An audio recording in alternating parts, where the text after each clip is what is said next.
Hey everyone, it's Tuesday and I'm Lori and you're watching the Beaver Bunch. Thanks for coming back.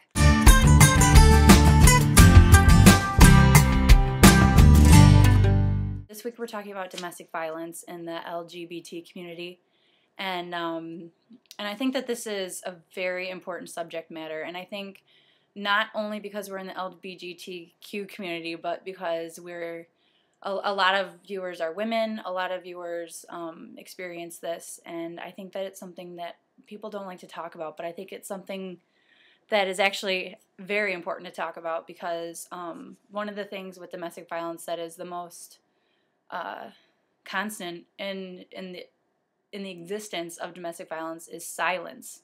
I know that you're used to big smiley face videos from me, and this is actually something that I really am very serious about. There are very few things that I'm serious about, and domestic violence is definitely one of them. And I think it is a very sensitive subject, but it's sensitive because it's important, I think. And so it can't really be taken lightly. I think something, I know Jess was talking about like different resources for LGBT members, and I think that the reason why there are not very many resources available specifically to our community is that domestic violence spans across all socioeconomic classes, all genders, all ethnicities, all abilities, all sexualities. It does not discriminate. It is something that can happen to anyone, and it's a hard cycle to get out of. And I think that whether you're gay or straight, the resources available are just as helpful. And I'm glad that Jess really talked about the psychological control issues, because domestic violence isn't just about violence, and it isn't just about something physical. It can be emotional, it can be financial, it can be sexual, it can be in any form. It's just control of one person unfairly over another. It is important to know that you can talk to anyone about it, and if you think that a friend is going through this, it's really important to talk to them and just open a dialogue so that they know that they can talk about it, because it's very scary. I've mentioned the Vagina Monologues so many times because that's something that I've been a part of for years and years and years, and I was a part of a group of women who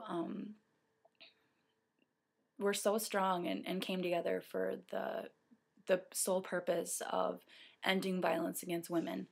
And although domestic violence isn't just women, 95% of survivors are women.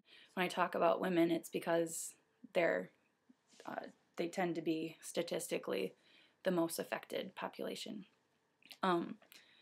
And I am really glad that I was a part of something as empowering and as educational as the Vagina Monologues, and hearing the stories of other women who had experienced domestic violence, who were dealing with it still, or who had overcome it, who, just different stages. I couldn't be more thankful that I was a part of it, because I experienced domestic violence about a year and a half ago.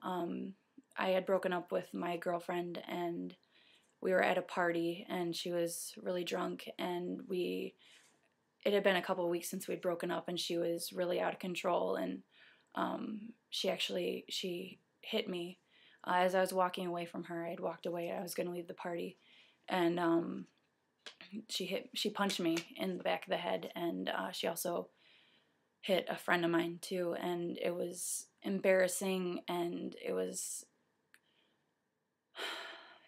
like one instance. It was one instance, and I want to say that it doesn't affect me anymore, and I want to say that I don't know, I want to say a lot of things, but I felt like something was taken from me, and I felt like I was violated, and that like no one had the right to do that to me, or to make me feel those things, or to take control of my life. And I thought I knew her. I thought I trusted her. I thought I loved her. I thought she cared about me. I thought she would never hurt me. I thought that it couldn't happen to me. I thought that I thought it would only happen to people I knew, or that I could be strong for other people. I didn't think that there would be a day that I would have to be strong for me. I'm shaking. I'm sorry. I know this is a downer, but let's see. So it happened to me, and I don't know, I went into shock. I closed up. I did a lot of really destructive things, and I realized that I needed help. I needed to talk about it. I needed to just, every thought I had, I needed to get it out. And I went to therapy and I talked it out. I had a really good doctor, and just talk therapy, just talk about it, and found some things that made me happy and made me feel better about myself, and surrounded myself by people that loved me and were very supportive and positive, and people who wouldn't accept that type of behavior. And I feel like that's the best you can do. And for me, it happened one time, and I always just, like, I can't even fathom, like, being in a relationship where it's a constant, and it's like you fear the person that you love, or you're trapped, and you're scared, and you're feel alone, and you feel out of control, and it's not fair, and you don't deserve it, and you don't need to put up with it, and it is scary, and it is someone that you think you love and you think loves you, and that might be very true, but it's not healthy, and no one has to deal with that. And there are many resources. I'll try to post a couple links, but in your own community, there should be a lot. And I know at college campuses, they're really easy to find. So if you're in college, or even like in high school, I know that like counselors at school, like, they're very confidential. And I'm so cold. I'm not wearing pants, but there's so many people that you can talk to, and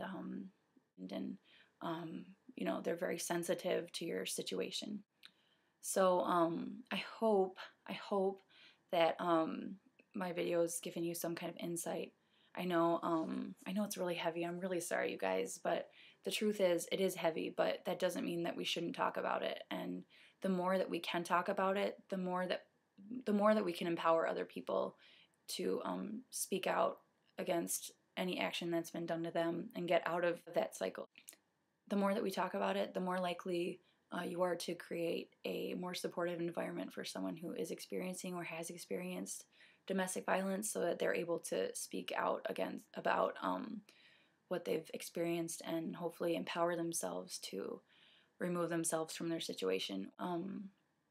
So really just open your mind to peace, and for me, I'm going to peace out. I'll see you next week, and it will be a much happier week. So I'm sorry if it's heavy, but again, I'm not sorry that we talked about it. So have a good week, and I'll see you next week.